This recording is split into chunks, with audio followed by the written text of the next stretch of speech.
Uh, my name is Lawrence McNamara, and I'm from the Bingham Centre for the Rule of Law. And what I want to do is begin with a few words to outline today's event. And the very first thing is to welcome people from all over the place who have tuned into the webcast, to welcome two of our speakers who are joining us remotely, Nicole Stremler and Georgia Hartley, and to do a welcome also to the people who watch this on playback, to the event which we've titled From Research to Practice in Development and the Rule of Law. And the panel event we've got today is part of the Bingham Centre's Global Rule of Law Exchange program.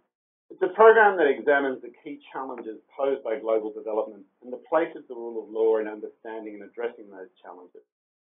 And the lead on that program and the person who has brought today's event together is my colleague, Senior Research Fellow at the Bingham Centre, Matt Trom, who is sitting over there on my right, who many of you from various hearings who will know Matt already. If you want to look at more about the Global Rule of Law Exchange program and the Bingham Centre, our website is www.ruleoflawexchange.org, and the webcast for this will appear there later as well. And we're speaking today from the London offices of law firm Jones Day, who are our supporter and partner on the Global Rule of Law Exchange program, and are very kindly provided today's facilities.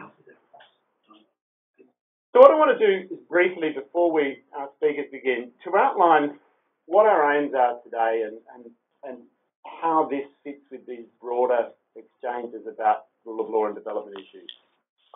The aim of what we want to do today is to assist researchers, providing insights into how research can best inform policy, and in doing so to provide benefit both to researchers and to the policy community that use that research. The event comes out of a call for practice notes, which is about collating evidence about what works. We had submissions from around 15 countries, about 35 submissions.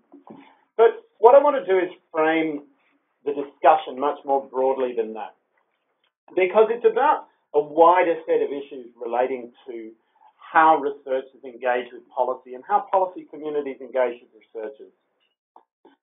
Researchers, and by this I include both academic researchers doing PhDs and tenured academic faculty in universities, as well as researchers in think tanks, national and international organisations.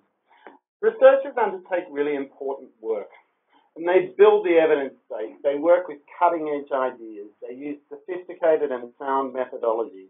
They make important contributions to knowledge, and they provide evidence about what works, what doesn't work, what might work better, and how.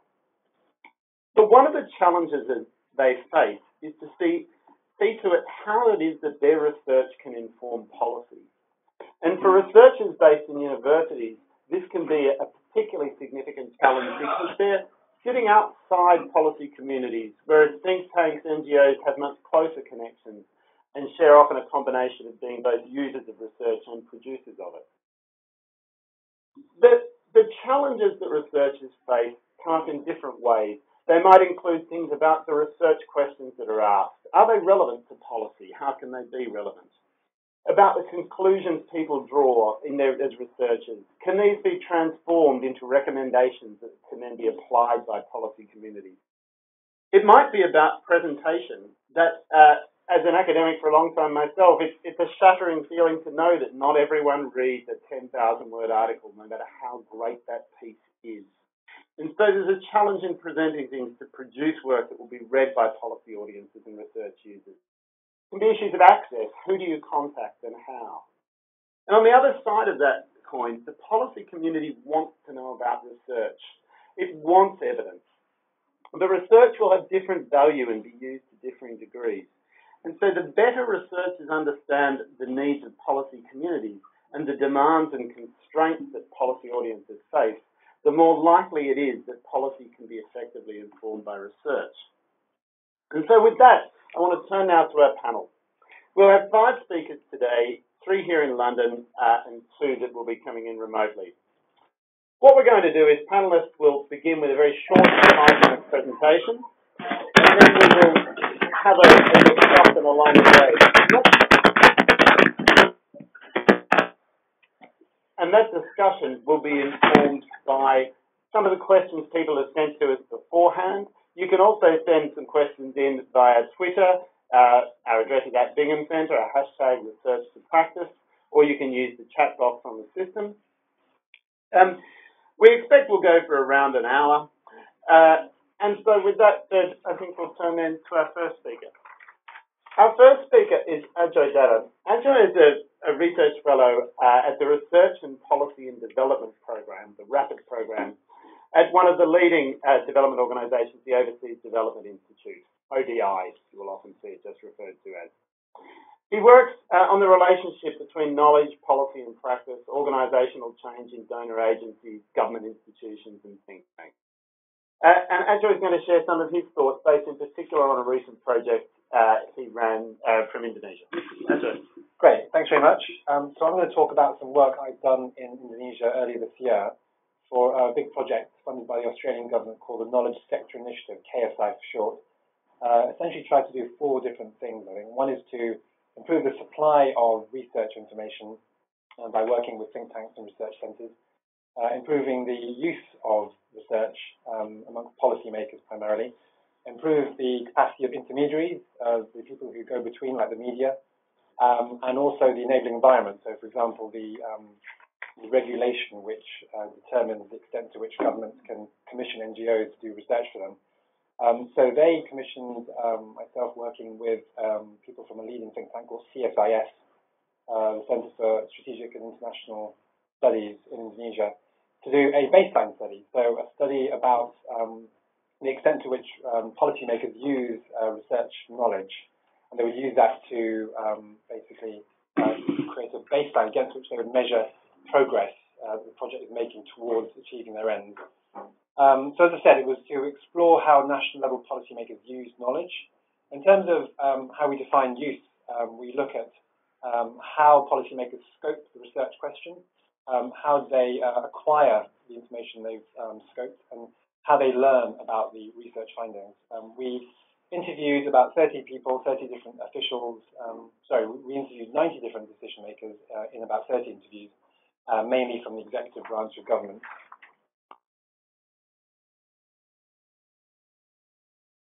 Forward on the slides. There we go. Found that policymakers were involved in 2 distinct types of work. One was sort of discretionary, you could call, which is more to do with legislation, regulation, projects and programs. Then you had sort of non-discretionary, things they had to do every year on a regular basis, things like development planning and budgeting on a 5-year and annual basis.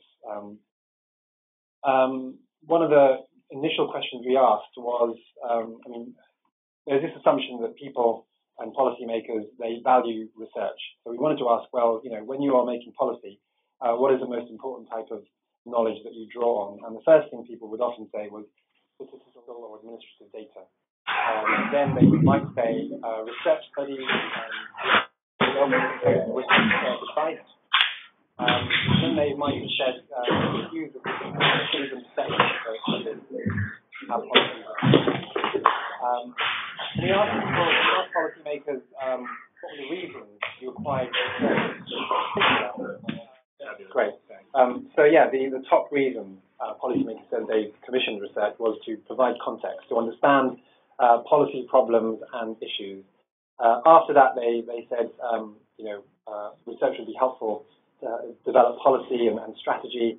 Third most popular answer was to defend sort of existing decisions, to convince others to legitimate sort of a decision that's already been made. When we asked them sort of how did they scope questions, answers weren't necessarily very free-flowing.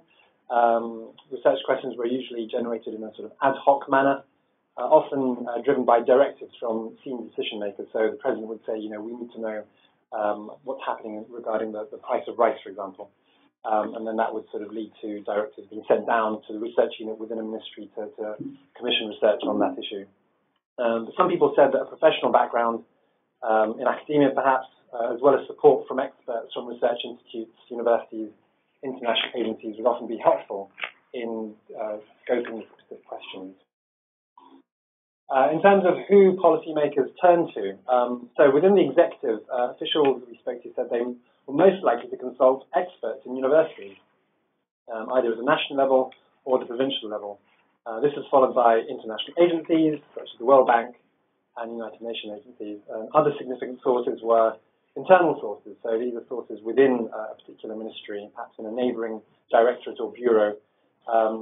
Another one was the research unit. So some ministries, they would have a research department or a unit, which theoretically speaking was to undertake research according to policy priorities.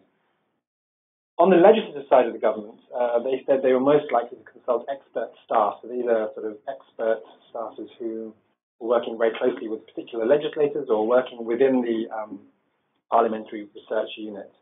And this is followed by university academics and then NGO practitioners. In terms of how policymakers learn about the research they've commissioned or how they learn about research findings, again, in the executive, the main channels preferred were meetings, so one-to-one meetings, focus group discussions, or roundtables, where experts would be invited to give their opinion, their expert opinion on a set of given issues, followed by discussion. And then the third was the seminar. So basically, sort of social processes were very, very much preferred ahead of things like reading reports and summaries, and they were sort of less significant channels. The few legislators that we spoke to, they said they acquired expertise through the media, so they read newspapers, watched the TV, that's how they got their information. In terms of the constraints, so this is the last part of the presentation, we asked policymakers to talk about the challenges they faced when they wanted to learn from research and expertise. And again, amongst the executive officials, the main barriers to acquiring and using research were by far delays in producing research. So this is sort of a mismatch between the policy cycle and the research cycle. So often research would be ready, but long after the decision was made. Also, the poor quality of work that was produced. Other factors included the lack of funding. So people wanted to do research but couldn't find the funding. Regulations. So in the Indonesian context, there's all sorts of regulations which prohibit officials from procuring good research, particularly from non-governmental sources. Some people said they felt there was a lack of experts to actually conduct research analysis on pressing topics like decentralization. And often the research that was produced would make findings that were difficult to put into practice. So policymakers felt they didn't have the political or economic space to act on research findings. And then finally, the lack of good quality data was cited as a reason for not being able to use research. On the legislative side of government, they said that they were under too many time constraints, very busy, and a couple of people said that they didn't have enough scrutiny on them, which didn't sort of provide enough incentive for them to actually seek research. And they also wanted not just research findings, but arguments. So they wanted researchers to root their findings in a particular argument on an issue. So just to wrap up, so there's this assumption that research is valued. We found that actually statistical data was the most important thing policymakers wanted.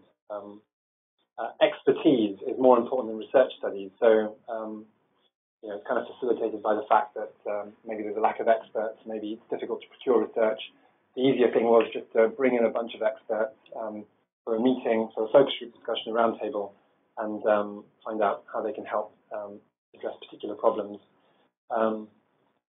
I suppose the Knowledge Sector Initiative, this big project, is working with a number of non-governmental research centres. They're also working with other types of organisations, but mainly non-governmental. But what we found was that most policymakers would go to universities and academics as the go-to people. And as I said, the main way to learn about these research findings was through social processes, not necessarily through reading of reports and summaries. And just a final point, I guess what you find is that donors come in with building interventions such as training on individuals to give them more technical expertise, either on a particular issue like nutrition or the economy, or even evidence-related issues like how do you commission a systematic review. But I think the biggest thing is ensuring that the right people are actually talking to each other to ensure that For example, research is commissioned to meet particular policy priorities, but also is linked to budgetary resources so that there is the money to actually commission the research in the first place. So I would say relationships and strengthening relationships between different actors in the system is as important as technical capacity building. Thanks very much. Thank you so much, Adrian. There is those slides will be available on the Global Rule of Law Exchange page shortly after this. And I think one of the things there is so much in that project data that is really quite significant.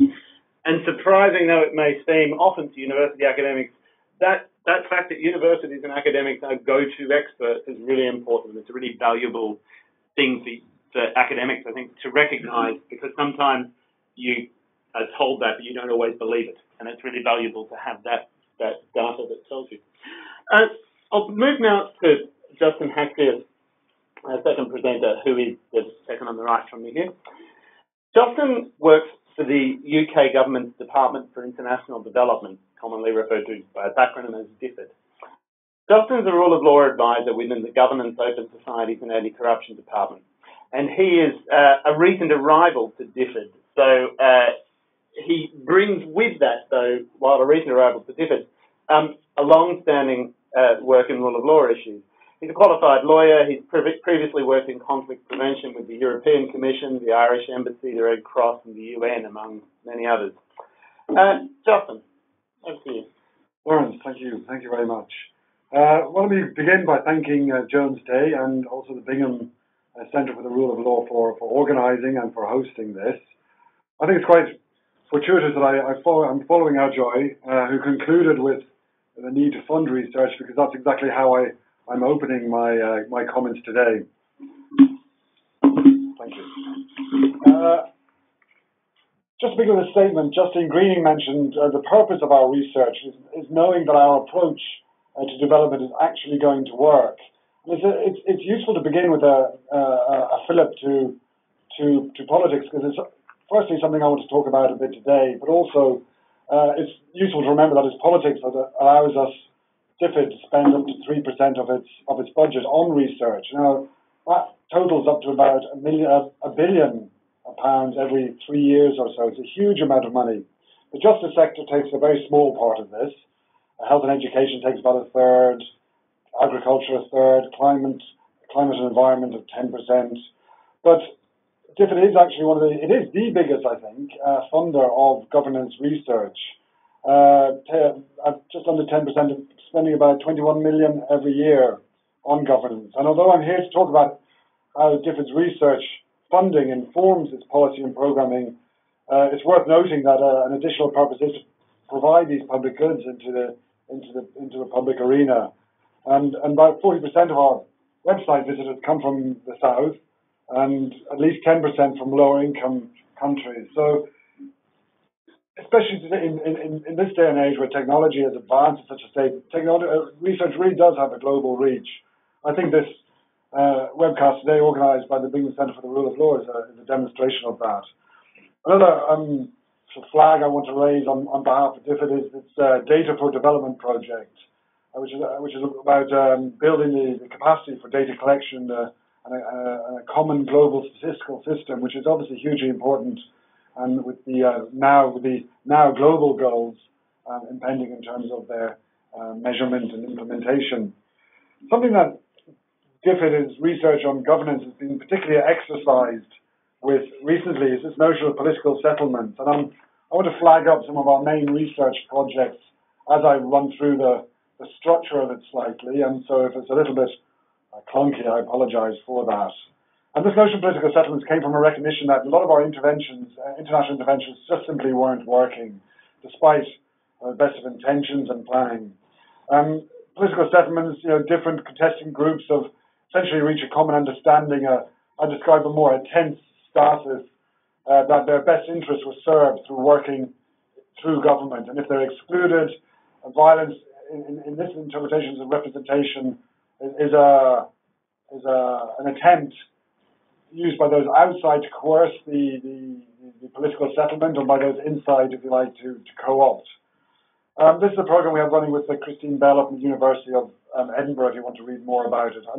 Another interesting program with the Carnegie Endowment specifically on democracy and rule of law argues that, exactly advancing this point to a degree, that most of our civilian rule of law development projects are based on a flawed assumption. And that flawed assumption is that there is a legitimate government in the host country that seeks to improve governance and quell violence. She also notes that corrupt governments often rule for self-interest and not for the benefit of their citizens.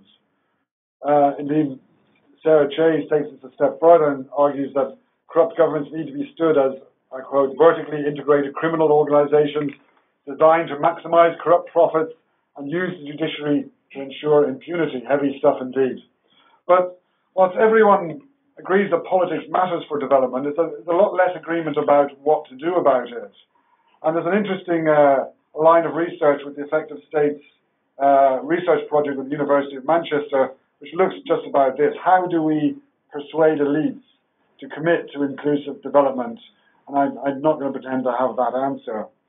Another research project I want to flag up is the Justice and Security Research Program working out of the London School of Economics. And the reason I'm mentioning this is because it's taking a look at the informal institutions working on the grassroots. It's a program focused in that area, that rather governmentless area within the Central African Republic, Northern Uganda, South Sudan, and looking at this with customary law, the informal systems working there. And if you want to read some different funded research on vampires, that's the project to turn to. Now, I try to give a top-to-bottom sort of look at different funding, but I certainly don't want to give the impression that we have a comprehensive analysis of government. It's far from that. But what I wanted to do is see how there's actually research problems at all levels, from the elites right down to the grassroots. One of the assumptions, for example, we've for a long time, I think, an assumption that many people hold, is that somehow by supporting government to deliver services to the people will be invested in their government and making sure and supporting a more stable society. Recent research, actually from the JSRP project, suggests that actually isn't the case. A lot of people in rural societies are not particularly interested where their services come from, if it's NGO or from the government, as long as they're delivered. And one of those things, perhaps, when it's actually said, makes a lot of sense, but something that challenged our initial assumptions. Another challenge, we have these sweeping political analyses, global trends. At the same time, we're arguing that the context is specific and incredibly important. So how do we reconcile those two things? One thing we know that we've been getting wrong is that our programming is too inflexible, that we design a program and implement it, but either the circumstances change or our programs aren't sufficiently self-reflective, and we don't learn as we do, and we find it difficult to change direction as we go. And that's an interesting question of how we can design programs to inform to be elastic in a sense. It also creates problems in terms of monitoring and monitoring impact. How do you monitor impact if you're constantly moving the goalposts? How do we know when we get things wrong? Well, we get told very clearly. If you want to read some criticism, then thank you. Then just turn to the ICAI report, which was a recent report on different security and justice program, which said basically that we do a lot of activity, but we're not very clear on what's working. And it was actually very critical of our institutional capacity building efforts. Being criticized isn't the problem, and not responding to criticism is probably a bigger problem. And I think at this point, I was going to talk a little bit about how different responds to such criticism. But first of all, as you'll have heard, the alarm is gone. Secondly, I'm surrounded by people who are much more qualified to speak on this. Brian here actually conducted an evidence-based piece of research on our justice program, which I hope he's going to touch on later. And I know Matt has written a paper on systemic research. So these are the guys to turn to if you want to know how to fix the problems. But I think just to finish up on one last point, DIFID's taken a change in direction over the past 10 years, moving more from opinion pieces, if you like, to we're trying to get a more quantitative approach. And of course, that's very difficult in the justice sector. And we're still working with our research partners to find out how to do that. And I think that's maybe, to finish on slightly on a challenge to the research community to find ways that we can assess impact on a much more rigorous quantitative basis. And we're looking for ways to do that. So over to you. Thank you so much, Justin. That is just a small challenge put down at the end there. I think it's so valuable to hear, again, from within the institutions of government, how they operate, what they work, what they're funding, what they're doing.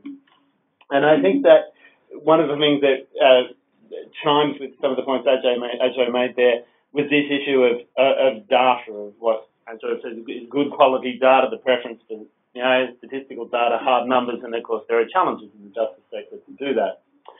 And we'll return to some of those in a little bit of discussion later. The next person I'd like to bring in is Nicole Stremlau. Nicole is the head of the program in comparative media law and policy at the Centre for Socio-Legal Studies at Oxford University. Nicole undertakes a range of research on media and governance, particularly in areas of conflict and insecurity in Africa. Some of her work examines how governments attempt to engage citizens and communicate lawmaking processes. Nicole is what I will call an international citizen, and I believe is today dialing in from Italy, if that's not right. Nicole, I will hand that over to you now. Great, thank you very much. Please let me know if you can't hear me or if there's any problems with the connection. No, it's really an honor and the privilege to be able to contribute to this panel, and so I'm thankful and grateful that Lawrence was able to include me in it, even though I'm not in the UK right now. I think this is a really very interesting time to be speaking about the challenges and issues around trying to bridge policy and research, and particularly from the perspectives of academic institutions. Particularly also when it comes to researching questions such as the rule of law in places like Africa, some of which Justin has just touched upon, and where much of my own research is. I think one of the most interesting things that's happening right now in higher education is actually happening in South Africa. And it has a lot of implications for research here and for institutions in the UK as well. So I'm not sure how many of you have been following the Rhodes Must Fall campaign. But this sort of emerged in March this year, and it was a movement in South Africa to take down the statue of Cecil Rhodes that was at the center of the University of Cape Town's campus.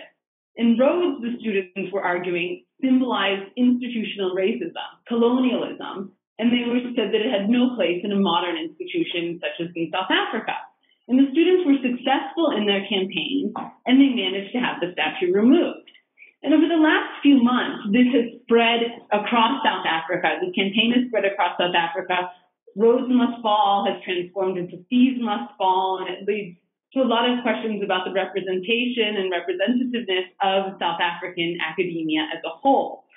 It's been active on Rhodes University's campus, Stellenbosch University, the University of Witwatersrand, and it's been accompanied by this movement and very passionate calls for decolonizing universities and decolonizing academic curriculum.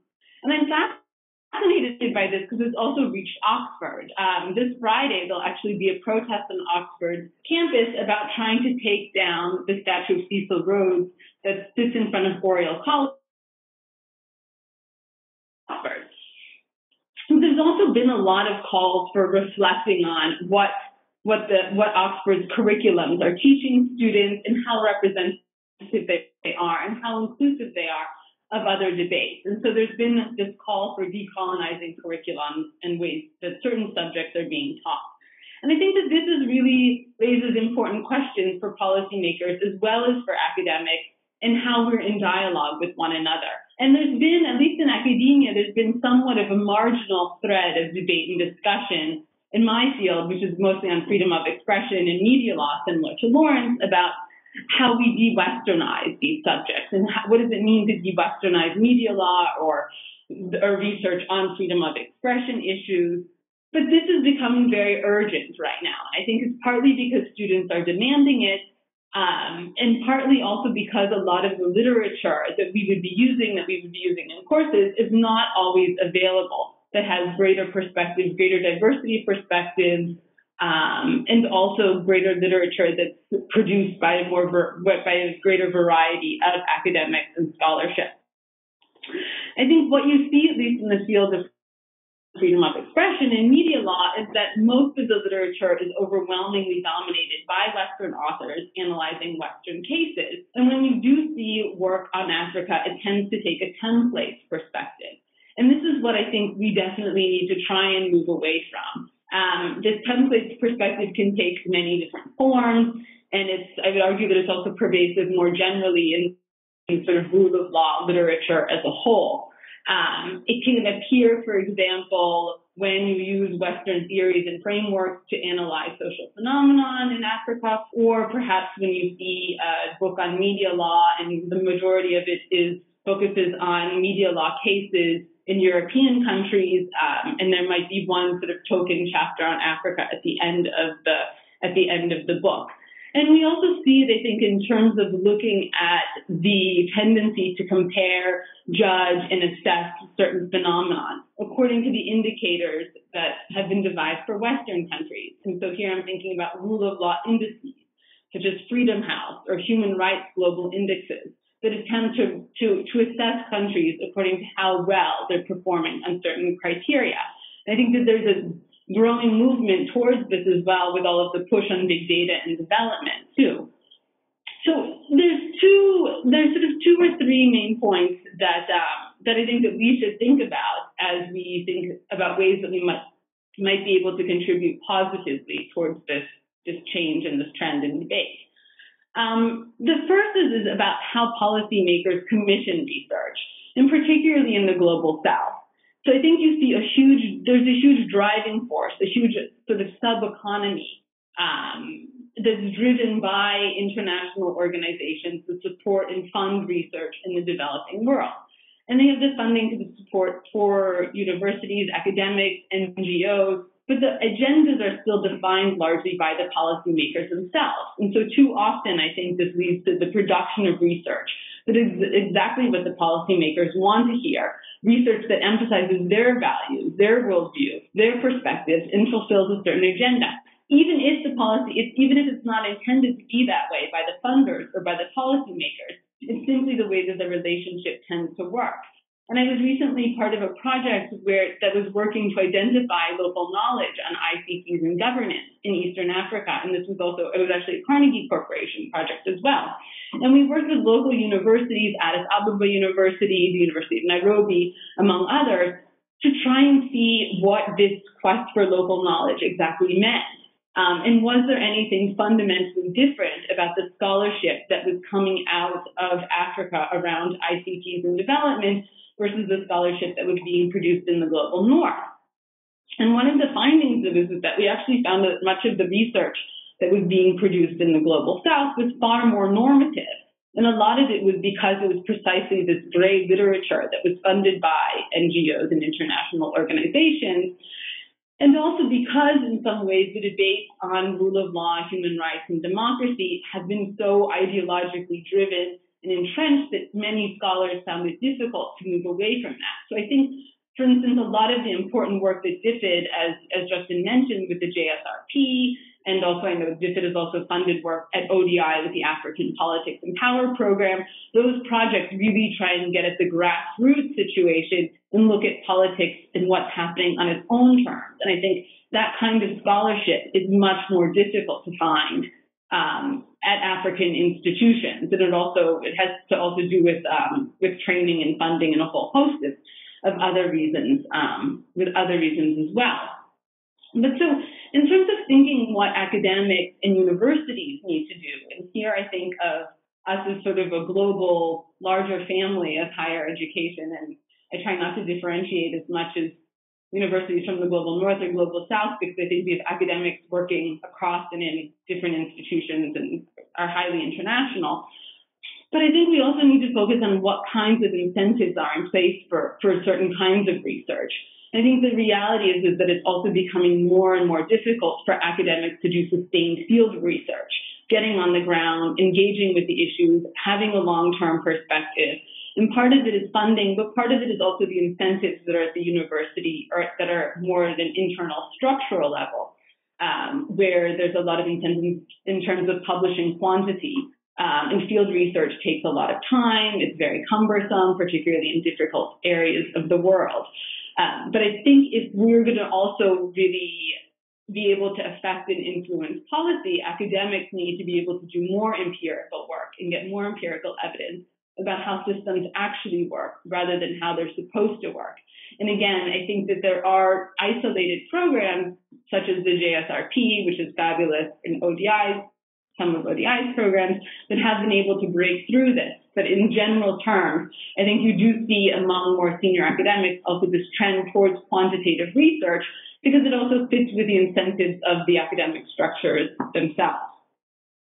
And then finally, again, I want to say that I completely agree with Justin, and he took a lot of the words out of my mouth when he was talking about the role of politics. So I just conclude by saying this: as part of this thinking about what it means to decolonize curricula, decolonize research, and decolonize university spaces, I think that we as academics and as policymakers need to take political ideas more seriously, and not just our own political ideas. But I think it very much is the political ideas that inform ways in which we think about the rule of law. How can we have more diverse political perspectives included? So, for example, Africa's liberation leaders had a lot to say on what ideas of nations they wanted to build. Other authors, other academics have had a lot of very, very insightful and very unique perspectives on this. And I think that there are oftentimes two missing. They're missing from curricula, they're missing from these debates. And so one of the efforts that I think that we should also think about is how can we bring in these ideas? How can we take them more seriously, particularly when they might not necessarily fit into our or certain normative conceptions of prescribed development agendas? Thank you so much, Nicole, for that. Again, the chiming across the presentation so far, one of the things towards the end there is this point about evidence, about empirical data, about establishing again what works is quite clearly one of the bigger themes that comes out. The question about diversifying and decolonizing the research agenda and research questions is something we might come back to again in discussion. Again, it comes up to questions of influence, of how it is that research can inform policy and what difference some of those things might make. I want to turn now to our fourth speaker, who's Brian Lucas. Brian is the manager of the Governance and Social Development Resource Centre, which is a research centre based at the University of Birmingham. Brian specialises in knowledge management and IT solutions for international development and environmental information applications. Brian, I'll hand over to you for 5 minutes. Thanks. The GSDRC started off as the Governance Resource Center, then became Governance and Social Development, and then we started adding conflict and humanitarian work as well, and we didn't extend the name any further than that. It's been operating since 2001, so we've got a good nearing 15 years of working in a field which is not really we wouldn't call ourselves a normal research center. Our primary activity is really research communication. We're sort of a knowledge intermediary type of operation. The center is led out of the University of Birmingham, but we collaborate with IDS, with the University of Manchester, with ODI, and other organizations as well. Some people feel that the metaphor that is often sort of trotted out of bridging the gap between research and policy is a bit of a tired metaphor, but I think it is still useful as long as you don't take it too literally and draw the boundaries too rigidly. in broad terms, I do think it is true that researchers and policymakers kind of tend to operate on different timescales, talk about things in different ways, have different kinds of motivations and interests. And I think there is still very much a role for organizations that are serving this kind of intermediary function, connecting up the people who are conducting the in-depth empirical research and the people who need that information in order to make very practical policy and operational decisions. So what we have, so our role is this kind of research communication role, linking up those kinds of people. What we, I guess, have learned about what works in research communication is, well, a number of things. First of all, what we do is very much demand-driven. We kind of respond to requests for information from the policy and practice side rather than trying to push products. We aim for very clear and concise communication, above all else, keeping things clear, succinct, very focused on the request. I think an increasing trend that we're seeing is sort of a pressure and I would say almost a nervousness on the part of the kinds of people who are the policy and practice people who are asking us to help compile this information for them. A sort of an anxiety about quality, because policymakers and practitioners are they're nervous a bit about quality and comprehensiveness. The information that they're using, their ability to assess it, and the ability to be sure that you're getting a comprehensive overview of information. So I think for knowledge intermediaries like us, this sort of quality question is quite important. Speed and timing is extremely important. Policymakers and researchers often seem to operate on different timescales, and very often what is needed is an answer that is kind of good enough to respond to the crisis of the day, without time to go out and do a large empirical study on something. Another thing we find that's very important for us in communicating is to discuss the user's needs directly with them. So we get research questions come to us from DFID, from the Australian aid program, from the European Commission, other agencies, and always that process of talking to the requester, understanding what they need, why they need it, how they're going to use the information so that we can get them the best information for their particular need is absolutely critical. And I guess then the other big lesson we've learned is in our center we recruit staff specifically for the role, which means we're a bit different from most kind of typical university-based research centers in that people in many research centers, they're recruited and employed for their expertise in the subject, not necessarily for their expertise in communicating about the subject. And we place that communication skill very, very highly when we're recruiting people. So my suggestion to researchers who are trying to produce practice notes and so on that they want to have impact with, I would say turn the typical traditional maybe research communication model on its head. It used to be that a research project would go and do a bunch of research and come up with some findings and then have this program of disseminating them, which essentially means jumping up and down and saying, hey, we've discovered something really interesting. Please listen to us, trying to attract attention. But I think that's actually not very likely to achieve much impact unless your timing is very lucky. You kind of have to be in the right place at the right time in the policy cycle if you want your research to fit to have a real influence. So I would say that a better or a more impactful model, which is a better model if what you want to achieve is influencing public policy, is to really engage with the clients throughout the process of the research. Joy talked about the social aspects of how the policymakers in his study access to information. And I think that's generally true. You need those relationships. You need to work with the people that you're that are commissioning research right from the very beginning and all the way through the process. Get to know them, get to build that trust between you, build up that reputation, and that will very much help. You'll then be able to be producing research that is responding to what they're interested in. They'll be much more open and receptive to it. So I think that sort of approach, very integrated and working with the people you're doing the research for, in a sense, is extremely important. I guess I'll stop there. Thank you so much, Brian. To anybody who's watching this who works within a university funding environment, that model Brian describes there of, well, you do some research and then you disseminate it, is very much the traditional idea of what you do.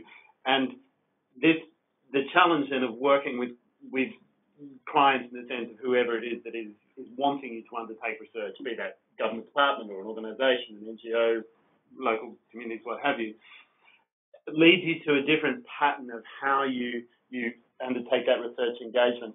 And it's something we'll come back to a little bit in discussion when we turn to some of these ideas about how we frame research questions, about what it is that academics do as researchers, and how there is a distinction at times between the demands on academics in different ways, and challenges that are sort of laid down to governments. How do you manage all of these different demands at once? I'll turn now to our last presenter, Georgia Harley. Georgia is a justice reform specialist in the governance global practice of the World Bank. Georgia is with us today from Washington, D.C. So at the World Bank, she manages justice reform projects in Serbia and Croatia. And she has previously at the World Bank worked on evidence-based pro-poor approaches to the rule of law reform. And so, Georgia, I'll hand over to you. Thank you, colleagues. Look, I don't want to take too much time here. I think people have said useful things already about different approaches to transition research into practice, and particularly the role of the policymaker and where in that interface it's most useful to be to actually achieve change in terms of promoting the rule of law. I might spend the next few minutes just providing some examples of recent work that we've been involved in here at the bank, and maybe drawing out a lesson or two from each of those. So to start, predominantly my work is in the area of justice and occasionally more broadly in terms of governance and rule of law issues, predominantly in Eastern Europe, but also in East Africa. It's very much focused on solving problems that clients come to us with. So in that way, we both generate data and are engaged in impact evaluations and research grants ourselves, as well as using data both from existing administrative systems, but also from studies and research conducted by other institutions. So we find ourselves quite often at various both points along the spectrum and also at various interfaces where sometimes we are the client, sometimes we are the provider. It's an unusual scenario. But let me talk just a few examples. So one that I'm particularly passionate about at the moment is I just managed to secure funding to conduct research into Lgbt discrimination in the Western Balkans. Now, that is not the bank core business, as you can imagine. But this is a research grant that I'm using as kind of a Trojan horse to get issues around LGBT discrimination onto the agenda within the World Bank, and then therefore get ministries of finance and governments engaged. So for a long time, this LGBT agenda has been promoted across the world, but particularly in the Western Balkans. But the bank's not been so much engaged because there's a lack of quantitative evidence to establish a link between LGBT exclusion and discrimination and economic development outcomes. So we're going to try to square that circle by conducting fairly extensive quantitative, a lot of survey work starting, and then some social experiments and some ways to build the evidence base for LGBT discrimination as an economic development challenge. Now, why did we choose the Western Balkans? Because there is a natural policy audience to land that kind of data. Because Western Balkan countries are interested in the EU accession carrot, we've engaged closely with the Commission, with ERA, a series of LGBT groups in the Western Balkans who all say, look, we can get funding, we can do advocacy work, but what we lack is an evidence base. We need somebody with credibility who's apparently good with data to come and put a big stamp on the concept, to be able to establish an evidence base that LGBT discrimination is not just a softy, progressive, lefty issue in the Balkans. No, it is an economic development challenge that all of us should be interested in. So I think a couple of lessons from that are that through research, finding a specific niche where you can add value. The bank isn't probably going to be engaged in the whole of the LGBT agenda, but to the extent that it is established as an economic development challenge, there is a little piece of a very big pie where we can provide some support to promote the rule of law and to ensure better economic development outcomes for LGBT people. It's also, I think, a good example where you define your work around with dissemination in mind, to land your data to a specific audience that is able to take that up. And so doing this kind of work in the Balkans is much more conducive than doing this work in Nigeria or in Uganda right now. So I think that's a couple of lessons out of just one example of something that's on my plate in my email inbox today. Another example is in Kenya, where we work with the judiciary.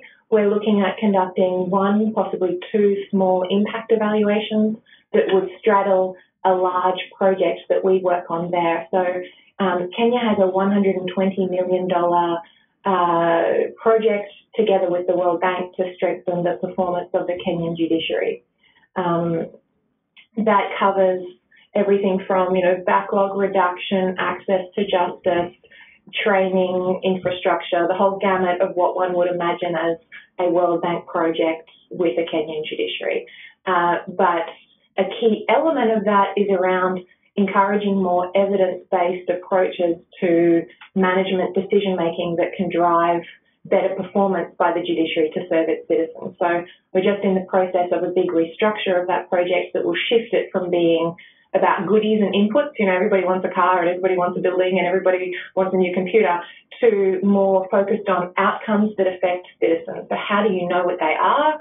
We've started a couple of impact evaluations along with a case audit and a whole lot of efforts to increase the both quantity and quality of administrative data in the systems in Kenya so that can then inform decision-making both for the project and then for the Kenyan judiciary.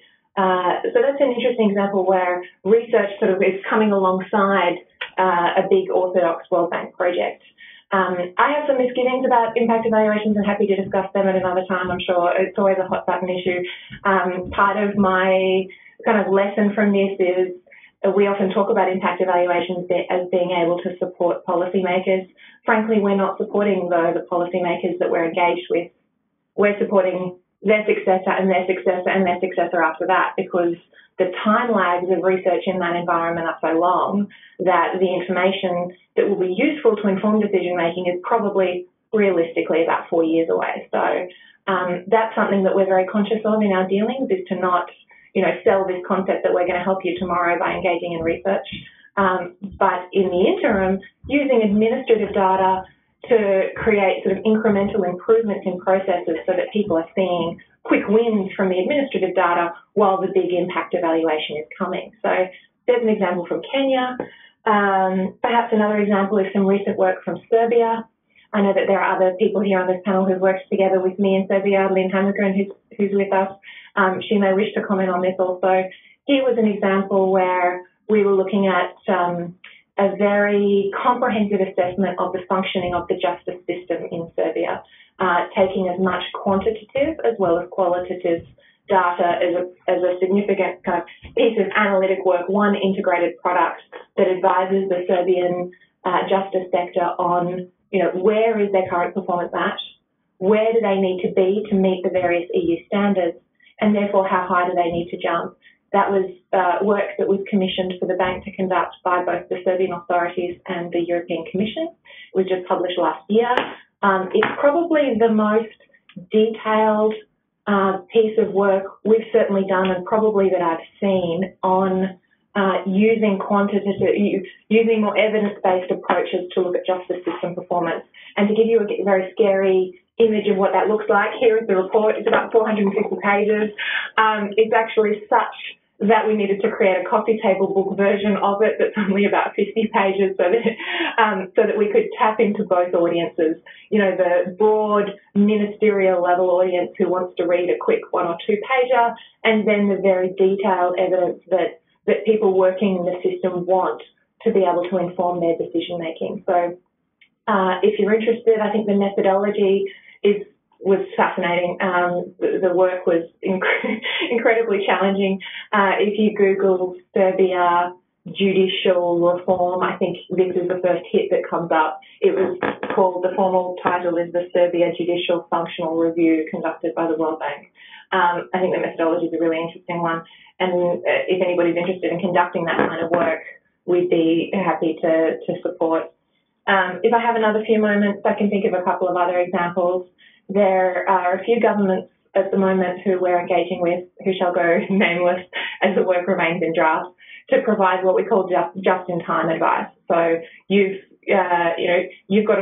a government policymaker sitting inside a Ministry of Justice or a Ministry of Finance, and you've got a question and you need somebody to help you solve that. You might come to the bank and we can say, okay, we'll research that, we'll look back, we'll get back to you in 2 months with a 20-page paper that draws on the expertise, and that kind of work is commissioned through a series of consultations. We can run quick surveys, that kind of thing. That's ongoing in 3 countries where I'm working at the moment. Then maybe if I've got just a couple more moments, I could think of an example of some recent work where I think the dissemination was really interesting and funky. In Serbia and in Bulgaria, we have been toying with a new tool to measure implementation gaps, so the difference between the law on the books and the law in practice.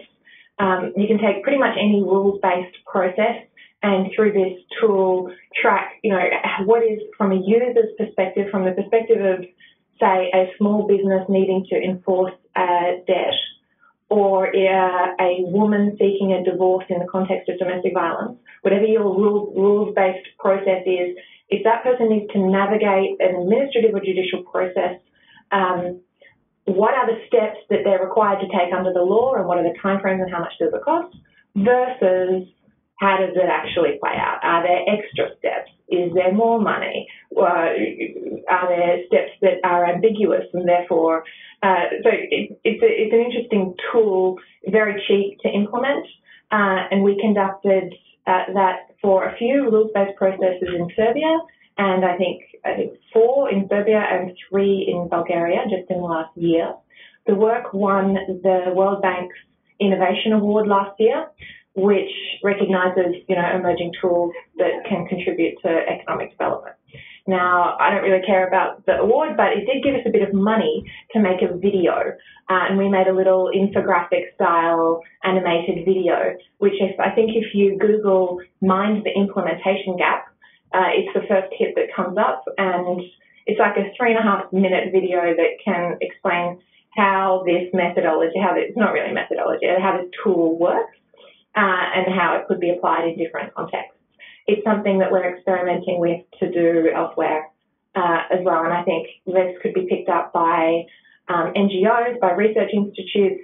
It's not expensive to conduct. It just requires a very targeted thinking about, well, what is the problem that you need to solve? Like, people talk about implementation gaps, but not in a way that can be useful to policymakers. So if policymaker is experiencing a problem where there is a gap between, the law and the practice, to inform any reforms, this tool can be quite useful. So there's some examples of some things that I'm working on in my little desk here in Washington, D.C. Happy to discuss in more detail as the panel continues. Thank you. Thank you so much, Georgia. I think one of the things that comes out so clearly after discussion looks at some of these big picture general themes is what this looks like in practice. And those kinds of examples Georgia has just given, if you're a researcher, they're the kinds of things that prompt you to compare what you're doing in terms of methodology or in terms of the questions you're asking. And again, it's through looking at examples that provide the types of reflective opportunities to develop one's own research.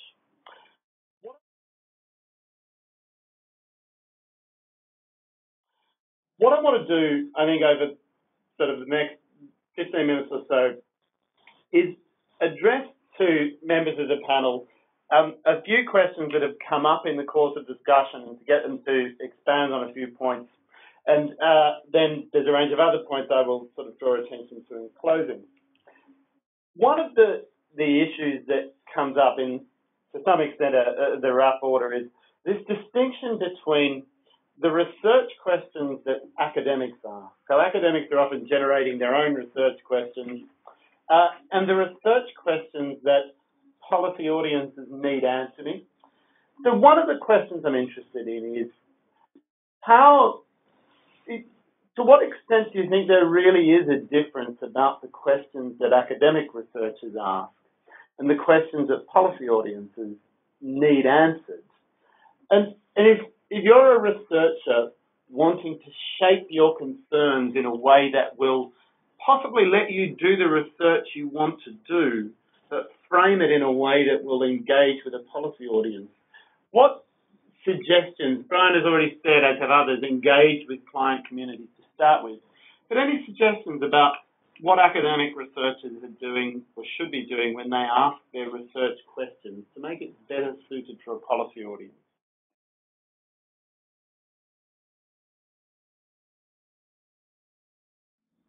I think in dealing with clients and policymakers, for me, the big question is about empathy and understanding what does their day look like, what are the kind of problems that they face. And, you know, and if we're interested in solving, you know, rule of law and economic development problems, then it requires, you know, putting ourselves into the shoes of decision makers and saying, okay, what kind of information are they going to need to make that kind of decision? And how is what I'm doing useful and relevant for them?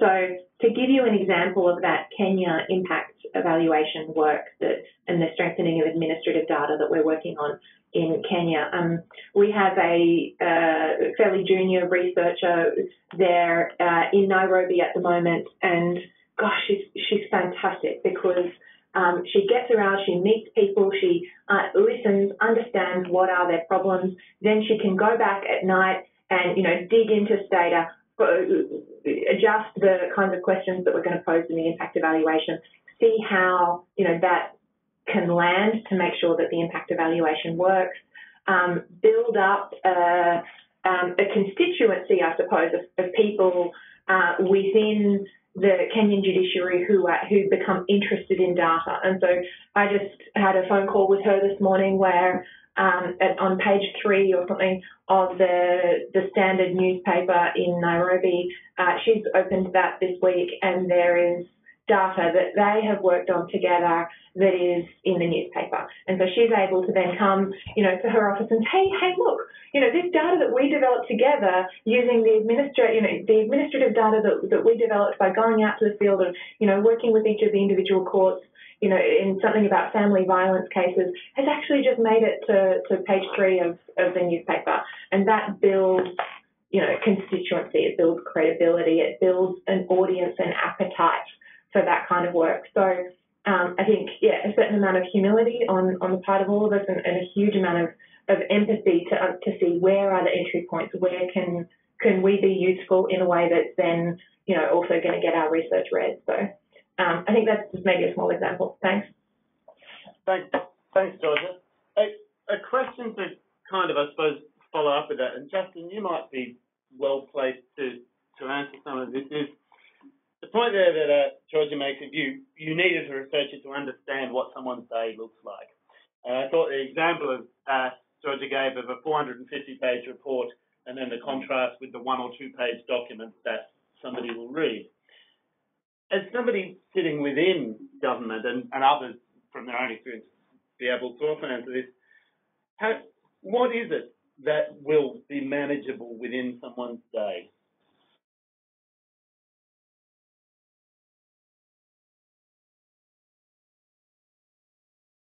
Well, maybe I'll put a different hat on in terms of my practitioner sort of area. And I'm just thinking back, and I don't have a problem with a 400-page report at all, as long as it's relevant.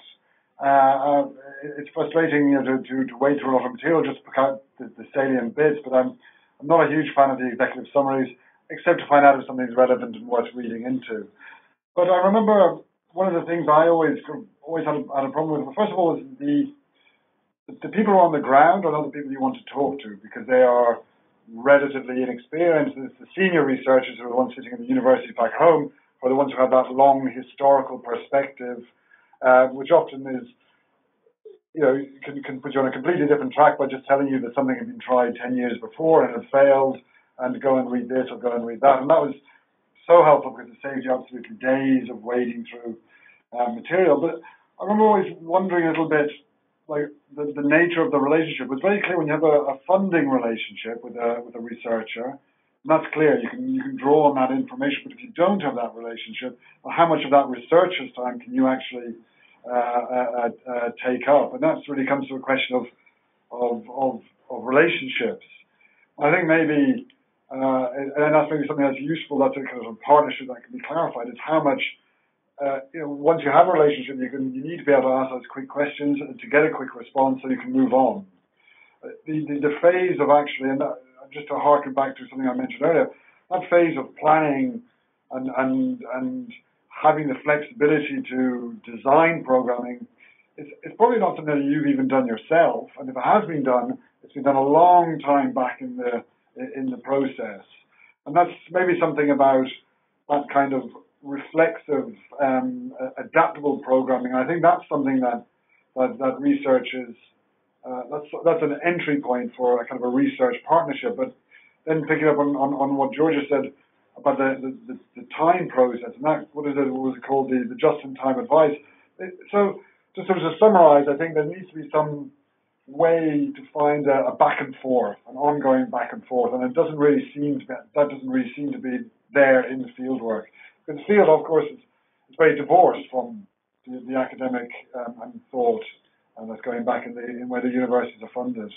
But as I understand it, then, Justin, one of the things you're sort of saying that people within policy communities, within government benefit from, is the ability to be able to access senior academic researchers who can provide them, and it comes back to some of what perhaps Ajo's experience was in Indonesia, provide them with insight and experiences based on a whole wealth of knowledge, and that to be able to do that on a relatively informal or regular basis, a sustained relationship.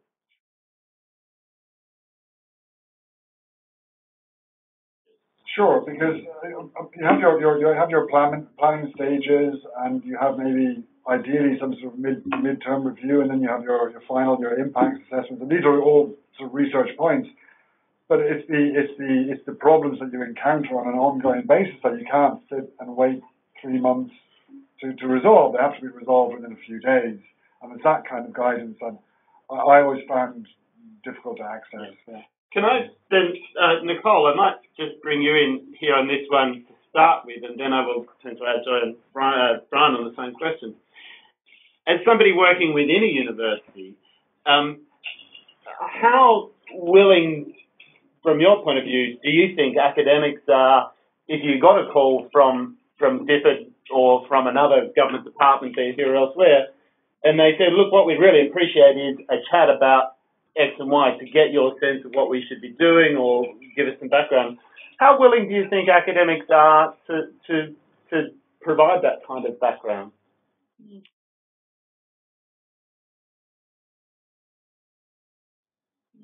Sure, thank you.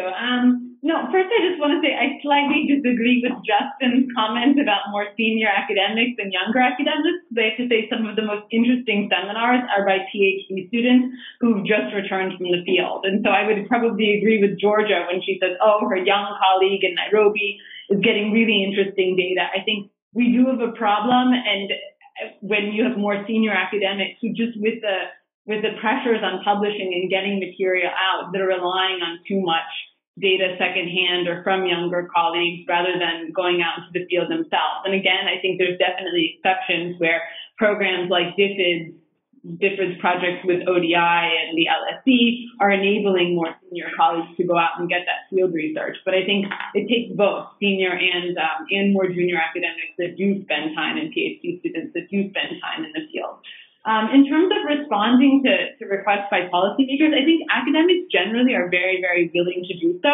I think that there does, and I can also say from experience, there oftentimes is a frustration when you feel as though your research isn't really having an impact. And I think a lot of times what policymakers do is they have particularly in the rule of law space, you have preconceived ideas about what a constitution should look like or what a media law should look like. And oftentimes it relies on best practices or best standards. And then you want academics to sort of verify or validate the choices that you've made or the comparative countries that you've looked at, and I say that there's usually sort of standard cases like South Africa with, South Africa's constitution, whether it's relevant for Kenya and Somalia, etc. And then I think the messier questions, like the messier research, is much harder to incorporate. So questions such as customary law, or if you're looking at a new media law for Somalia, questions of, well, how is the media actually regulated? Why is there so many mobile phone companies? Why are so many mobile phone companies operating? Why is it such a vibrant space? Instead, there's a tendency to say, oh, what is the best media law Somalia can have? What are other countries doing? What are international standards? So I think it's also a question of how do you incorporate the study that you said when DFID commissioned something on vampires, and it was probably the first vampire paper DFID had commissioned. I think that's really interesting, but how do policymakers use that? I think that's also the challenge of how do they incorporate that kind of knowledge into the work that they're doing? Because it's far messier then. Yeah.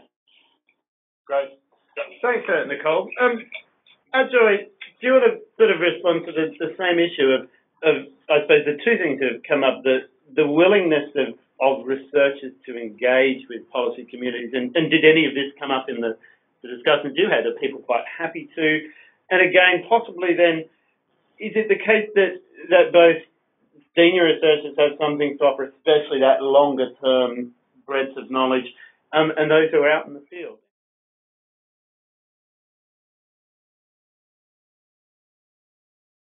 Yeah, I wonder if I can just go back to that question you asked a little earlier about sort of what is it you do when you get researchers and policymakers together.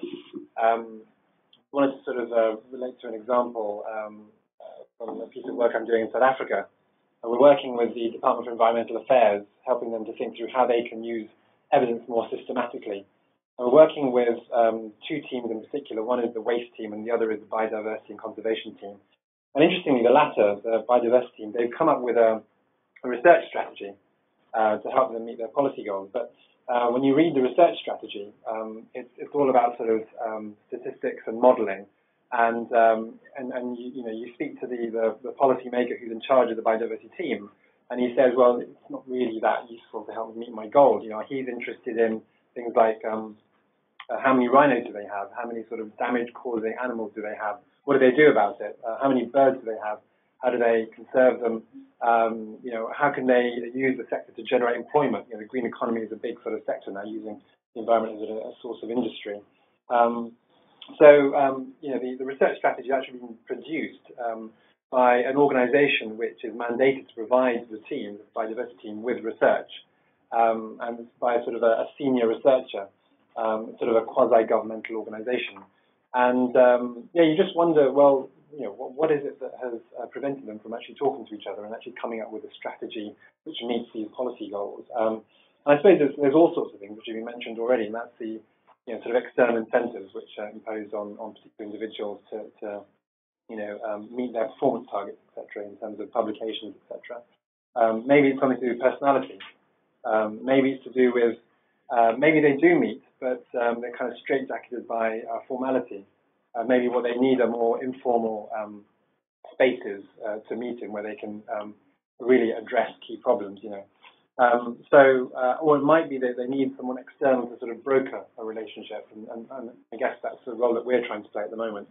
But just going back to the question around, researchers and the extent to which they're likely to want to help policymakers. I guess, again, there's the external incentives thing, but internally they might have different views on what their role is as a researcher.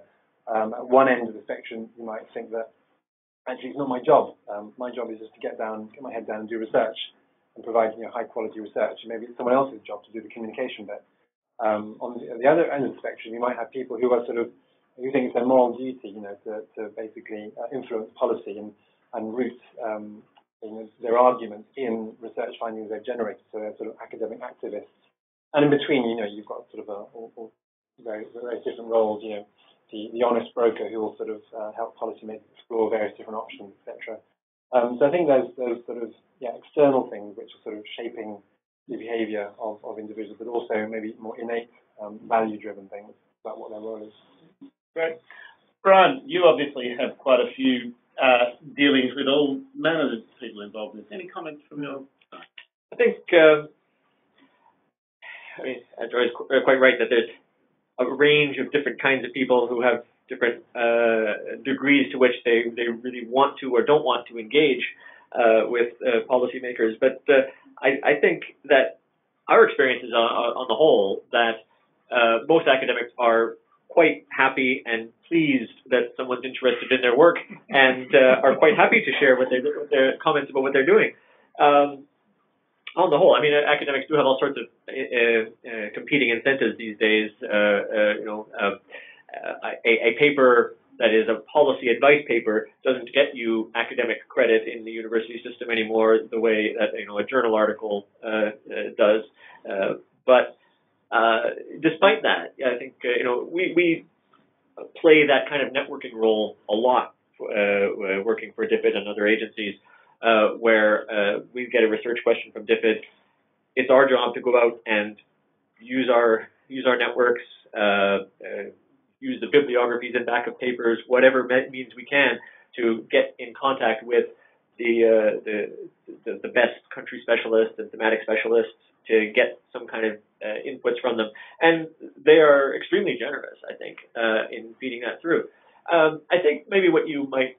I think the fact of having an intermediary doing that role may help a bit. For one thing, I guess we're probably better placed to try and to kind of maintain those networks and keep on top of who we should be approaching. And they may well feel more comfortable working through an intermediary that is kind of has a foot in the academic world and also in the policy world, and kind of can sort of translate between the two. But we have also had plenty of cases where academics are quite happy to attend roundtable workshops and things like that to give advice.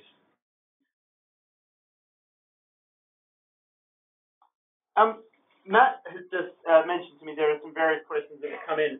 Well, we may or may not address them. Matt, do you want to flag those now, and we'll just see what the kinds of points are that people have been. Yeah, there's been various questions coming in now by different channels that we've been monitoring. So we've got emails, we've got the chat box, and we've got Twitter, of course. I've got about 6 or 7 questions that have just come in the past few minutes now, but I wanted to pick up on 1 or 2, if that's okay, with the panel, and particularly this burning question, I think, from Sheila Page, who's, I think, listening in now. And I think this really goes back to both Justin's and Brian's presentation or introduction earlier on, when you were talking about the sort of who the client is really for the research.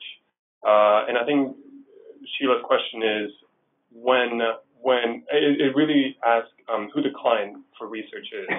So when this is not the funder, how then do you ensure from both sides of the funding table that the funder does not have preferential access to the results, but rather that these go mainly to the client? I think that's one of the first questions. And then another one, which is sort of picking up on some of the points that Georgia was talking about there, is concerning dissemination in particular. And I think one was asking really whether there's any innovative ways, according to the panelists, in which researchers can help implement practice. I think Georgia suggested a video, but are they, for example, new technologies that can assist researchers in undertaking this task? And likewise, can research users such as DFID or the World Bank, for that matter, also use technologies in that way?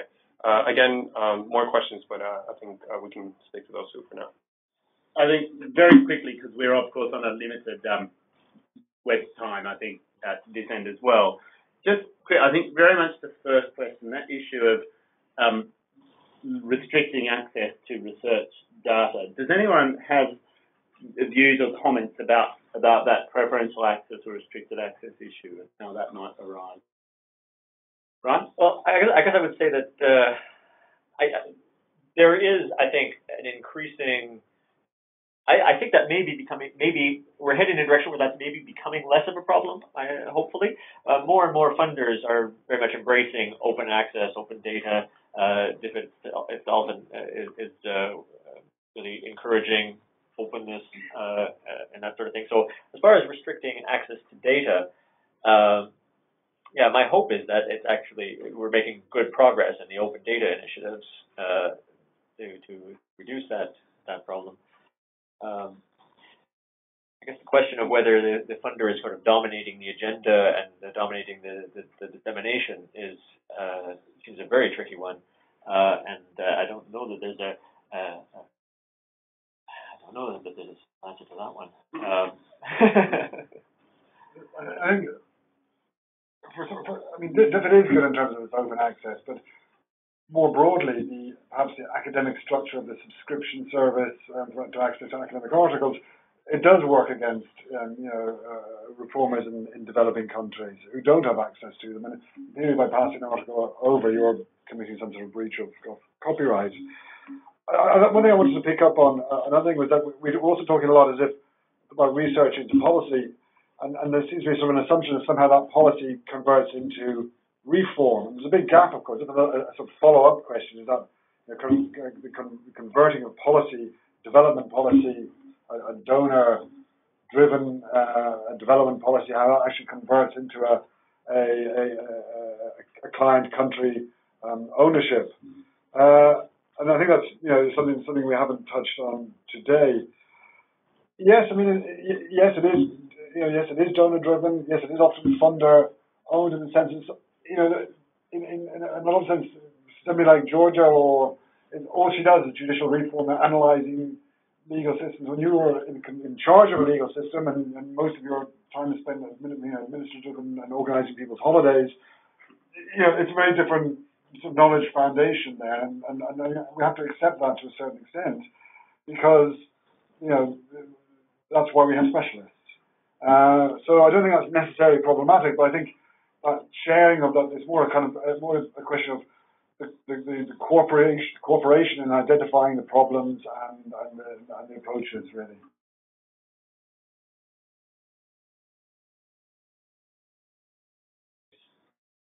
I've got sort of conscious of the time here, and I'm going to sort of spend a few minutes, I think, wrapping some of this up, but with a few kind of points along the way. I think there are all manner of really significant things that come out in discussions about this move from research to policy. One of them is this bigger picture question that came up in comments that Ajo made, comments that Nicole made, and sort of some of the discussions we had before this event. It also comes up in a point Brian made there about different incentives for academics and what they do.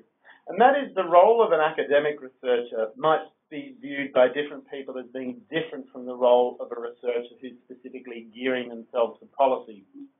And it can be quite a challenge because there are issues of academic freedom and academic independence, of the question to which one, as a university academic especially, serves a policy community, or another way to put it, and it's a different thing, to the point that research is policy relevant and not necessarily policy driven.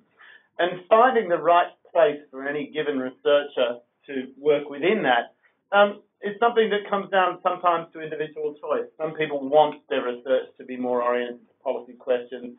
Other people want to work on things that a secondary group of people can take forward into policy communities. The question of how you diversify or decolonize the literature, just very quickly, I don't think we've got the time for it. One of the issues that comes up is how influential can you be if your sources are wider than those of the traditional matters? One of those is how influential you can be by creative methodologies, by drawing on sources that are wider. And this, of course, possibly sits arguably as a challenge to the level of expertise and the level of credibility one builds.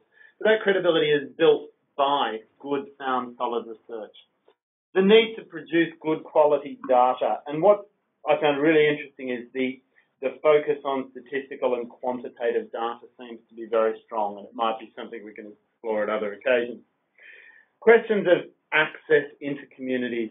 There are issues of funding, and one of the ways that can be very useful in a funding application is to get some commitments and engagement and interest up front from organisations. And this is where intermediate organisations or work both with governments. It's a combination of organisations like ODI, like GSDRC, from universities through to research centres, through to government. But it's a combination of these things that can make research both be very sound and reach into policy relevance. How you get things listened to, commissioned research and independent research. There seems to be no particular distinction. That is, I think Justin's point there, if research is relevant, then that's what's going to make people read it. I think it might have been Brian, or maybe it was Georgia, somebody mentioned that you need to be in the right place at the right time, and there's a bit of good fortune possibly there.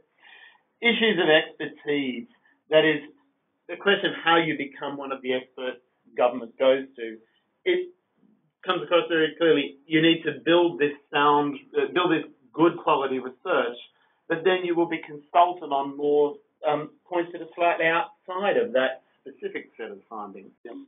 I'm conscious of the time, and I am going to bring this to a close.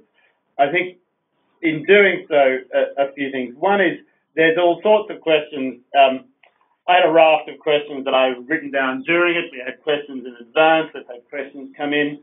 There are lots of things that arise around all the sorts of matters we've been discussing today about the links between policy and research and practice, research and policy. As we sort of, after this event, what we're going to do on the Global Rule of Law Exchange website, www.ruleoflawexchange.org, we will probably over the next couple of weeks put together a slightly edited and, in the technical term, fancied up, I think, version of the what we've just done. We will post any of the links that our presenters have mentioned. Again, if any of our presenters want us to post particular things with that, very happy to do that. And we'll put up something of a summary of what it is that we think some of the key themes are that have come out.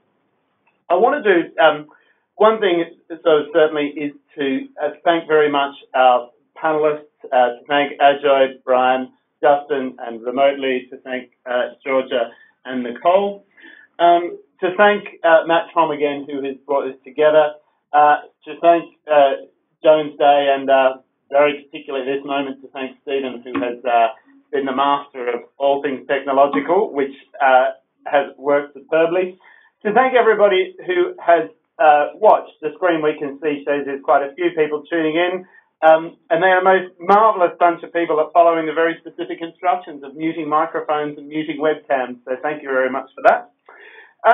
Finally, I think, do keep in touch with us via the website, via our Twitter feed. Give us feedback, but also give us ideas. If there's things you think that the Global Rule of Law Exchange and the Bingham Centre can do that will assist you, be you from the policy community, be you from an intermediary type organisation, be you from an academic organisation, let us know. And again, if there's questions that come up out of this today that you think, well, that would actually be worth focusing on more specifically, then I think we're very happy to see what we can do about that. So thank you very much to everybody involved. Much appreciated. Georgia, Nicole?